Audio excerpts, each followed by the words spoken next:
6:49, and 1 week after a disappointing turnout for Republicans in the midterms, former President Donald Trump announced his re-election campaign for the White House. This adds to the questions about who will lead the party and how they'll govern. Amy Lou is in Washington. Well, Patrick and Destiny, it's a struggle between Trump-backed and traditional Republicans with a projected slim majority in the House and minority in the Senate. I am tonight announcing my candidacy for President of the United States. Making his announcement before supporters in Mar-a-Lago, former President Donald Trump making his 2024 run for the White House official Tuesday night. His campaign kickstarting the GOP primary and claiming he alone will lead the Republican Party to victory. He's certainly not entitled to it, and I certainly won't be making any decision, this soon. But support for the former president is divided among members of the party. Clearly what we're doing isn't working. It hasn't been working for a long time. Today, the former president's influence on the direction of the Republican Party will again be tested, as some frustrated GOP lawmakers look to unseat Senate Minority Leader Mitch McConnell, supporting instead Trump-backed Senator Rick Scott of Florida. Anybody in the conference is certainly entitled to challenge me, and I welcome the contest. Republicans are still one seat away from officially taking the majority in the House, according to the Associated Press. Still, they moved quickly yesterday, nominating their new House Speaker, Kevin McCarthy of California. In Washington, I'm Amy Lou, WYFF News 4. At 6:50, Taylor Swift fans were ready, but were left seeing red when Ticketmaster's website struggled as tickets went on sale for the music star's next tour.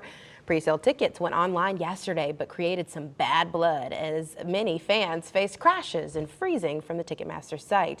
Some also reported that their pre-access codes were denied. Ticketmaster did release a statement saying yesterday's pre-sales were unprecedented. Some Swift fans are out of the woods and are hoping to shake it off for the Eras Tour starting next March. I feel like I needed some Taylor Swift music in the background for that last movie. She broke Ticketmaster. Yeah. That's impressive. It is. Here's something to get you into the holiday spirit. Check out the holiday parade in Asheville this Saturday at 11 o'clock in the morning. That parade will begin on Biltmore Avenue at Charlotte Street, and there will be more than 75 entries included in the parade, from marching bands to cheering squads and several organizations. Of course, the big guy in red, he'll be there as well at the end. And following the parade, you can get free photos with Santa and Mrs. Claus at the Grove Arcade from 2 until 4 p.m. Well, the holiday season in South Carolina kicks off this weekend in Columbia with the 56th annual Governor's Carol lighting. The state's official Christmas tree arrived at the State House last week. The 35-foot-tall Norway spruce will be decorated with more than 13,000 LED lights and 900 ornaments in time for the lighting. The Governor's Carol lighting will be this Sunday at 6 p.m. near the north steps of the State House. If you can't be there in person, SCETV will broadcast the event on air and online. Oh, so exciting. Beautiful. It's our piece of Rockefeller Center, Oh, basically yeah. here in South Beautiful. Carolina. I love it.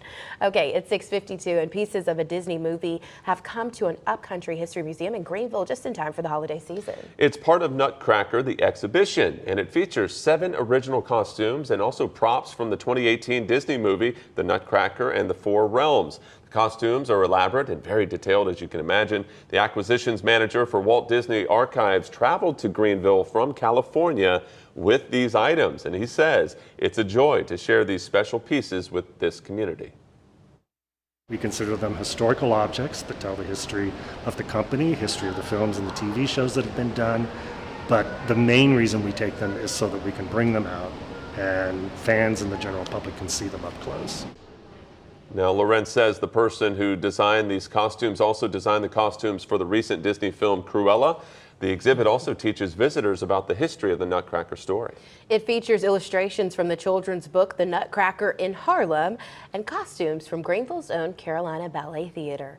Nutcracker, the exhibition, opens on Saturday at the Upcountry History Museum in Greenville. It will be on display through Sunday, February 19th.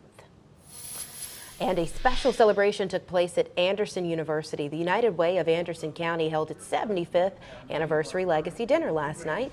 The event was a way to honor 5 organizations that have collaborated with the United Way from the very beginning. Those organizations are the Salvation Army, Boy Scouts, Girl Scouts, American Red Cross, and the YMCA. Robert Rainey was also named the 2022 Communitarian Officials say he has served the Anderson community in many capacities over the past 40 years. And it was a fun, star-studded event last night for Greenville County Schools. I had the honor of emceeing their annual Hall of Fame induction ceremony, and this year's inductees allowed Greenville County Schools to showcase their very best. There was physician Dr. Collis Barksdale, State Representative Chandra Dillard, former WYFF personality and Golf Channel founding anchor Jennifer Mills Grabowski, retired Navy Commander Michael Vitale, lifelong special ed teacher Jeff Brabham, and the friends and family of late Greer High School coaching legend Travis Perry. Former U.S. Secretary of Education and South Carolina Governor Richard Riley spoke, and our very own Jane Robelo was there as a previous Hall of Fame inductee. And yesterday, actually, Jane and I were in the break room, and we've got Jennifer Mills Grabowski on the wall there in our wall of history. Right. She was with PM Magazine back in the mid-'80s, and it was just such a pleasure to meet all of them last night. And she remembers her days at WYFF. It was cool. I loved the photo of all of y'all. It had Tim Waller in there, Jane. you, Jane, of course. Some guys that worked hard for us over the years. Yes, it was awesome to see.